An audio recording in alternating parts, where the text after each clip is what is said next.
Happy Tuesday, everybody. Welcome back to the PDB Weight Loss Podcast. I am here with my third and final question, which I feel is a good one. So, this one comes from Kevin Elliott Wilson. Basically, Kevin said, would you say the deficits that got you into this position, meaning my 630, are mainly genetic or mental in terms of instinct and survival, or was it nurture based where you were or weren't taught properly about food and exercise and how to take care of yourself? He also goes on to say, at what point did survival instincts kick in and tell you you're basically fucked and imminently dead? I wonder how that switch got delayed or blocked. Did somebody tell you you were going to die, or did you figure it out yourself? Had you ever thought, on a most basic level, I need to be able to walk, run, and move sufficiently to at least get to water and food, whether that be at a shop or worse, fending for yourself?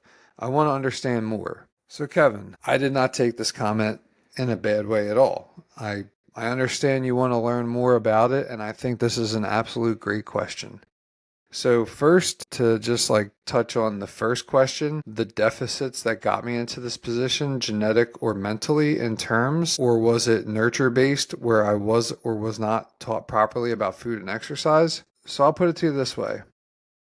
Growing up, I was given food to stop me from crying, to stop me from having any type of temper tantrums, things of that nature. Was I taught about exercise and eating properly?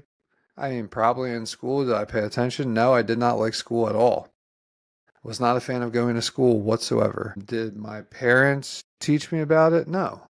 I mean, not that I can remember. I'm not saying that they're at fault at all because they're not. But I would say mostly what got me into this position was mainly mental. It was 100% mental. I had an addiction to food. I loved food. I wanted to eat it all the time. And that's what got me to where I was at 635 pounds. It's simple as that. I mean, growing up, I was a big boy my entire life.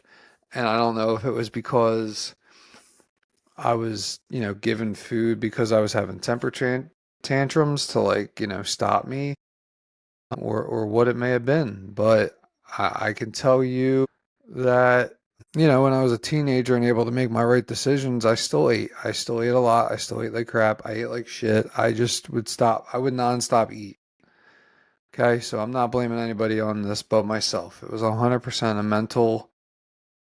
mental issue and also an addiction to food. Now, getting into your second part about when did survival instincts kick in?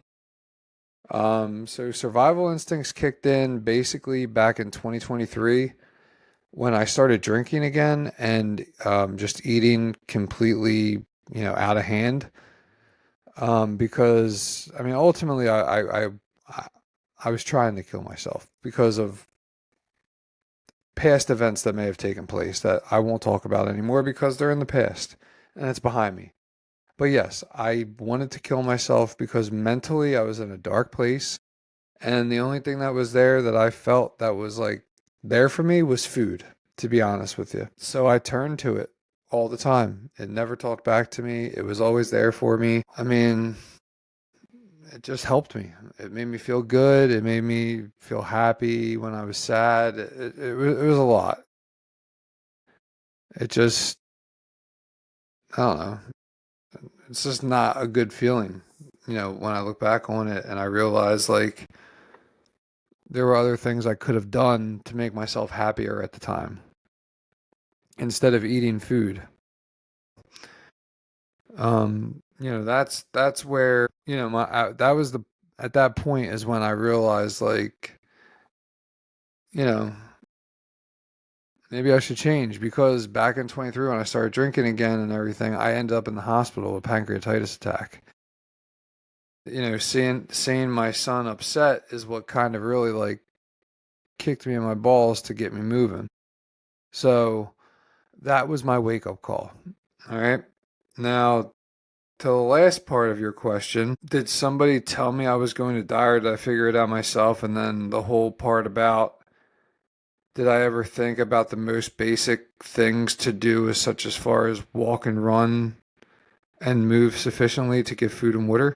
I never really thought about not being able to walk or run or move sufficiently because at 635 pounds, I was mobile.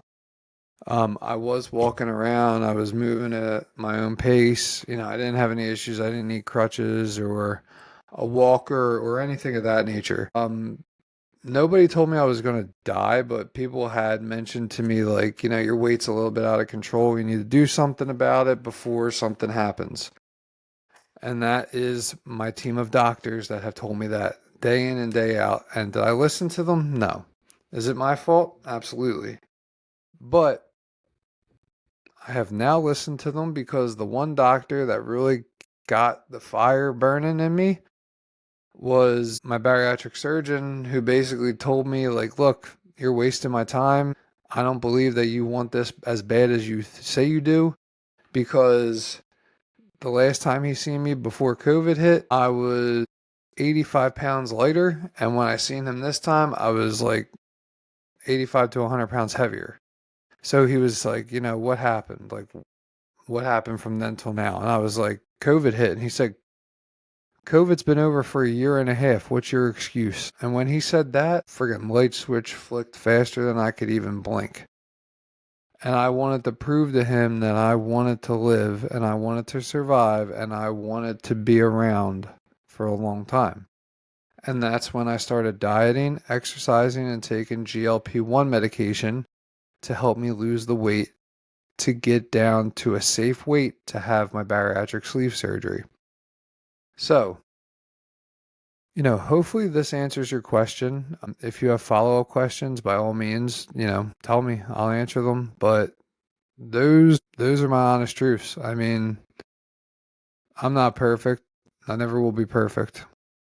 But I could say that the path that I'm on now, I enjoy a lot better than the path I was on when I was 635 pounds. So again, thank you for your question. I appreciate it very much. Hopefully this informs you about, me, what got me to where I was and where I'm doing and what I'm doing now. So thank you and have a great day.